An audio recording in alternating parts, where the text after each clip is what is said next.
नमस्कार मित्रों। संगीत के साथ सुरों का, गायन का बहुत गहरा महत्व है और इनका बहुत गहरा प्रभाव हमारे शरीर पर पड़ता है।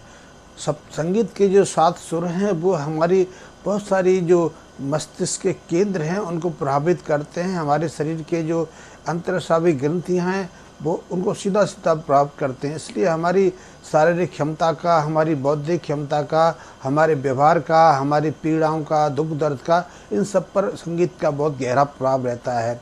इन संगीत के विभिन्न स्वरों के माध्यम से जो राग रागनियाँ हम अपने शास्त्रीय संगीत के माध्यम से गाते रहे हैं, सुनते रहे हैं, उनके माध्यम से हम कितनी तरह की बीमारियों को से छुटकारा पा लेते हैं। आपने अनुभव किया होगा जो पाश्चात्य संगीत है, जिसे पॉप म्यूजिक कहते हैं, उसका प्रभाव नाभि से नीचे के केंद्रों पर होता है। इसलिए जब आप पाश्चात्य संगीत की किसी महफिल में बैठते हैं, उनके सुरों को सुनते हैं, गायन में आप डूबते हैं, तो आपके पैर थिरकने लगते हैं, आपके अंदर पशुता छाने लगती है, आप एक अलग व्यवहार करने लगते हैं। इसके विपरीत जो शास्त्रीय संगीत है, जो भारतीय जो सुर रहे हैं, भारत के जो भैरव भैरवी जैसे गायन रहे हैं, उनका बहुत अद्भुत प्रभाव था। जो राग रागनीय भारतीय शास्त्रीय संगीत की रही हैं, उनका प्रभाव हृदय पर रहता है, उनका प्रभाव हमारे मस्तिष्क केंद्रों पर होता है। इसलिए आप झूमते हैं, आप गर्दन को हिलाने लगते हैं, आनंद विभोर हो जाते हैं, आप तन्मय हो जाते हैं, चिंताओं से बाहर आ जाते हैं और किसी एक विषय पर अपने को एकाग्र कर लेते हैं। तो ये बहुत अद्भुत है कि संगीत का हमारे शरीर पर, हमारे स्वास्थ्य पर, शरीर की गतिविधियों पर बहुत गहरा प्रभाव रहता है। लेकिन संगीत का प्रभाव सिर्फ मनुष्य तक सीमित नहीं है। संगीत का प्रभाव तो वनस्पतियों पर, फसलों पर, पेड़ वृक्षों पर, फूलों पर और यहाँ तक कि पशुओं पर उतना ही गहरा प्रभाव पड़ता है जितना कि मनुष्य के ऊपर होता है। ऐसे बहुत सारे अनुसंधान हुए हैं। पश्चिम में तो संगीत को लेकर, खास करके भारतीय संगीत को लेकर बहुत गहरे अनुसंधान कार्य हो रहे हैं। वहाँ उन्होंने देखा है कि यदि बीजों को बोने से पहले उन्हें संगीत के माध्यम से उपचारित कर लिया जाए, विशेष संगीत की लहरों के माध्यम से अंकुरित होने से पहले उन्हें प्रभावित कर लिया जाए, तो उनकी अंकुरण की क्षमता, उनकी ज़मीन से बाहर प्रकट होने की क्षमता अनायास बढ़ जाती है। उनसे स्वस्थ पेड़ पौधे निकलते हैं, अंकुर पैदा होते हैं और वो जल्दी से विकसित होते हैं, कई तरह की बीमारियों से बचे रहते हैं। और यदि उन फसलों पर, उन वृक्षों के आसपास एक विशेष संगीत बजता रहे तो वो जल्दी से वयस्क भी हो जाते हैं, फल फूल भी उन पर समय से पहले आने लगते हैं। कितनी तरह की जो प्रतिकूल स्थितियाँ हैं वो अपने को सुरक्षित रखते हैं और उनके फलों पर, उनकी जो फसलें आती हैं उनका स्वाद विशिष्ट रहता है, उनकी गुणवत्ता भी विशिष्ट रहती है, उनके आकार प्रकार में भी अंतर रहता है, एक विशेष गंध से वो सुवासित रहते हैं। तो ये तो वनस्पति जगत पर बहुत सारी यूनिवर्सिटी में काम हो रहा है। लेकिन एक और बताऊं, ये बहुत अद्भुत है कि संगीत के सुरों का हमारे पशु पक्षियों पर भी गहरा प्रभाव रहता है। हम सुनते थे, पुराने कथानक हैं कि यहाँ कहीं गायन होता था, संगीत का प्रोग्राम होता था, ये संगीत की रिहर्सल होती थी, वहाँ कई तरह के पशु पक्षी उसके आसपास बैठ जाते थे। गायों को तो अक्सर आपने ऐसी महफिलों के आसपास, ऐसी संगीत शालाओं के आसपास बैठे झूमते हुए देखा होगा। गाय के अंदर एक और क्षमता है। वैसे तो गाय और श्री कृष्ण का बहुत गहरा संबंध है और श्री कृष्ण संगीत के पहले आचार्य रहे हैं, पहले शुरुआत करने वाले महापुरुष हुए हैं और संगीत के साथ में कृष्ण का बहुत गहरा संबंध रहा है। और कृष्ण के हाथों में आपने बांसुरी देखी होगी, तो बांसुरी के माध्यम से जो सुर कृष्ण निकालते थे, उसके कारण गाय उनके आसपास रहती थी, वो अपने आप को भूल जाती थी।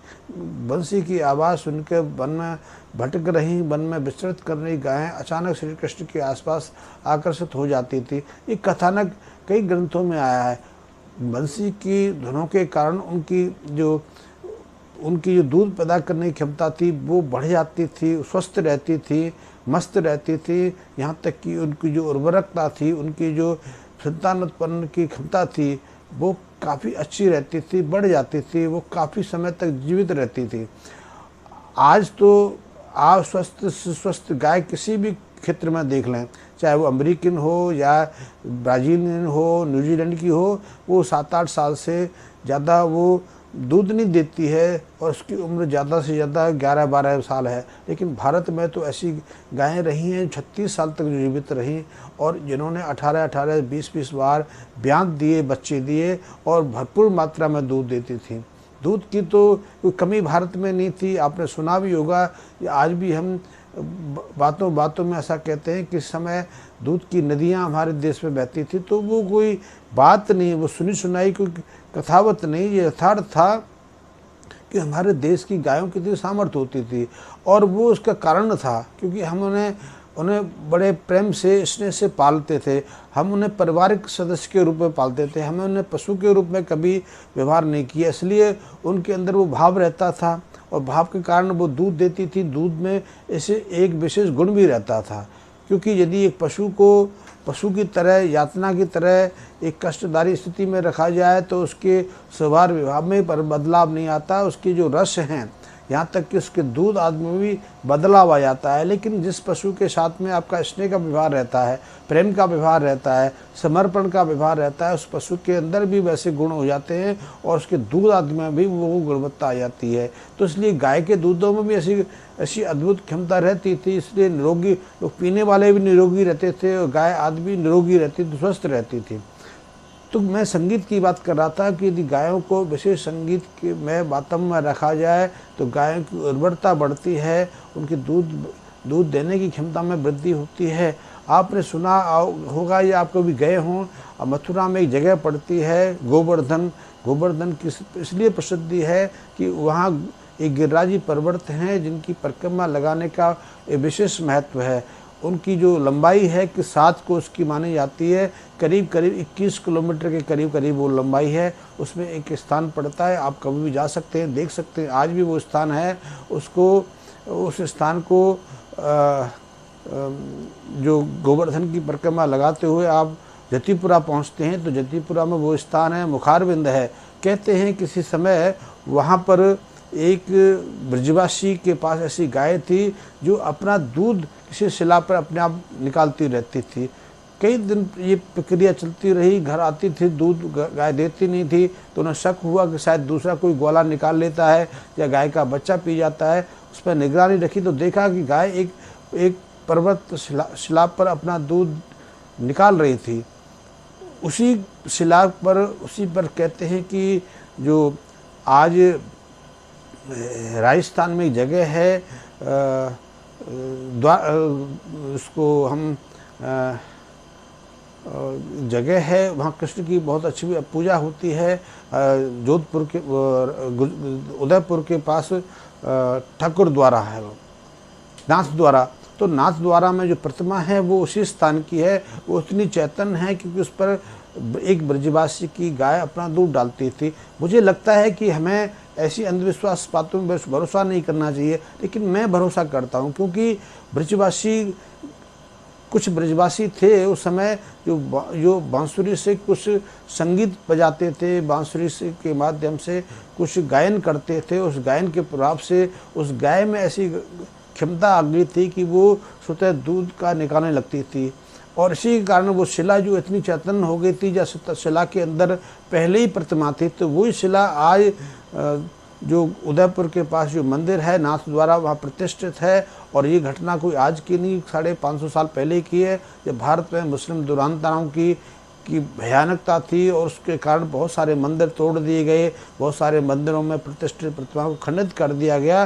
तो जब वो प्रतिमा वहाँ गोवर्धन में स्थापित थी तो पुजारी को पता लगा कि इसके साथ भी ऐसा हो सकता है। तो उस प्रतिमा को वहाँ के कुछ लोग अब छिपा के गोपनीय रूप से यहाँ से जयपुर ले गए। जयपुर के बाद उसको उदयपुर के पास प्रतिष्ठित किया गया, जिसे नाथ द्वारा कहते हैं। तो नाथ द्वारा में आज भी प्रतिष्ठित प्रतिमा स्थापित है। तो ये सब महिमा थी संगीत की। संगीत में बहुत अद्भुत क्षमता रहती है।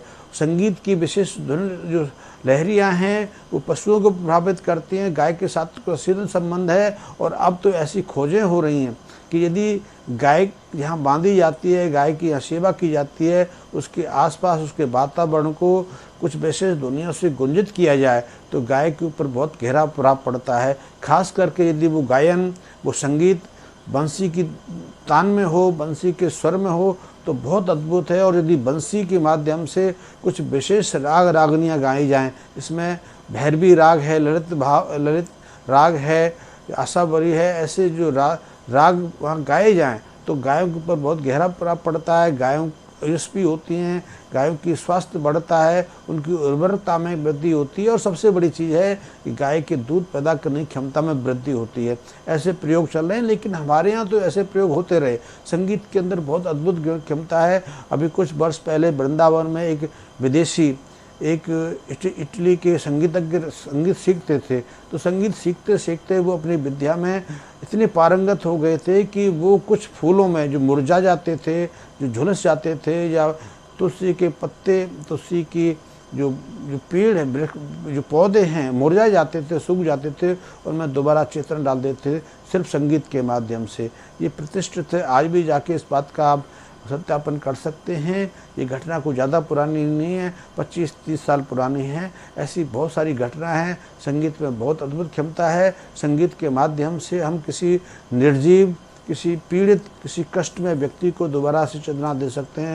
यदि कोई व्यक्ति परेशान है, कुंठित है, आत्मग्लानि से भरा हुआ है, जीवन से निराश हो गया है, तो संगीत के माध्यम से उसको नई चेतना दे सकते हैं, बौद्धिक क्षमता में वृद्धि कर सकते हैं। यदि व्यक्ति किसी बीमारी से पीड़ित है तो बीमारी से बाहर आ सकता है, और यदि किसी बीमारी के कारण वो तड़प रहा है, पीड़ा से असहनीय हो रही है, तो मात्र संगीत के वो उसे बाहर आ सकता है। संगीत की बहुत अद्भुत क्षमता है कि संगीत का प्रभाव हमारे मस्तिष्क के उन केंद्रों पर होता है जो हमारे और किसी चीज़ से सीधे प्रभावित नहीं होते। क्योंकि संगीत तो बहुत सूक्ष्म है। संगीत के माध्यम से जो सुर पैदा होते हैं, जिससे विशेष तरंग दैर्घ्य की ध्वनियाँ पैदा होती हैं, वो मस्तिष्क के उन केंद्रों को सीधा प्रभावित करती हैं। इसके कारण मस्तिष्क के वो केंद्र सक्रिय होकर विशेष रसायन पैदा करने लगते हैं। उन रसायनों का हमारे शरीर पर बहुत गहरा प्रभाव पड़ता है। इसलिए हम असाध्य से असाध्य बीमारियों से मुक्त हो जाते हैं। कैंसर जैसी जड़ता को संगीत खत्म कर सकता है। गठिया में बहुत अच्छे से इसके लाभ मिलते हैं। यदि कोई व्यक्ति संक्रामक रोगों से पीड़ित है, यहाँ तक कि टीबी से यदि बाहर आना है, टीबी से मुक्त होना है, तो भी संगीत उसमें कारगर साबित होता है, अच्छे लाभ देता है। दर्द से, पीड़ा से बाहर आना तो बहुत सहज है। बहुत लोग ऐसे हैं, संगीतज्ञ ऐसे देखे गए हैं जो संगीत के माध्यम से कई तरह की सर्जरी करा लेते हैं, वो एनेस्थीसिया नहीं लेते। तो संगीत में फिर से कार्य हो रहा है। भारत में तो इस पर इतना ज़्यादा कार्य नहीं है, लेकिन पश्चिमी जगत में भारतीय सुर लहरियों पर, भारतीय संगीत पर लेकर बहुत गहरे अनुसंधान कार्य हो रहे हैं। गायक के ऊपर तो इसका बहुत प्रभाव प्रमाणित हो चुका है। इसी तरह फसलों पर हो चुका है। फसलों को सुरक्षित रखना है, कि यदि बीमारी से बचाना है तो भी संगीत इसमें मदद कर सकता है। दूसरी चीज़ है फसलों की और जो पैदाइश क्षमता इससे बढ़ती है। इसी तरह पशुओं के स्वास्थ्य में वृद्धि होती है, मनुष्य के स्वास्थ्य में वृद्धि होती है। संगीत का बहुत व्यापक प्रभाव है। संगीत के माध्यम से हम बहुत सारे चमत्कार कर सकते हैं, और आप भी यदि इसमें रुचि रखते हैं तो आप इसकी रिहर्सल कर सकते हैं। ऐसे कुछ लोग भी हैं जो संगीत की शिक्षा देते हैं, संगीत मार्गदर्शन करते हैं। और इसके अलावा यदि आप निरोगता चाहते हैं, अपने को स्वस्थ रखते हैं, तो यदि संगीत सीखना नहीं चाहते तो संगीत सुनना तो पसंद कर सकते हैं। संगीत के माध्यम से आप अपने स्वास्थ्य में बदलाव कर सकते हैं। यदि किसी अपनी बौद्धिक क्षमता में वृद्धि कर सकते हैं, अपनी स्मरण शक्ति बढ़ा सकते हैं, अपने व्यवहार में बदलाव ला सकते हैं। आपके परिवार में कलह रहती है, लड़ाई झगड़ा रहता है, आप क्रोधित हो जाते हैं, शीघ्र आवेश में आ जाते हैं, या आप लड़ने झगड़ने पर उतारू हो जाते हैं, आलस्य से भरे रहते हैं, काम करने को दिल नहीं रहता। संगीत में वो शक्ति है, वो चमत्कारी क्षमता है कि वो आपको इन विसंगतियों से बाहर कर सकती है, आपको सामान्य उत्साहित उमंगित जीवन जीने के लिए प्रेरित कर सकती है। संगीत बहुत अद्भुत है। और यदि आपको मेरा ये वीडियो पसंद आया हो तो सब्सक्राइब भी कर लें, लाइक भी कर लें, और अपने कमेंट्स भी मुझे प्रेरित करने के लिए धन्यवाद मित्रों।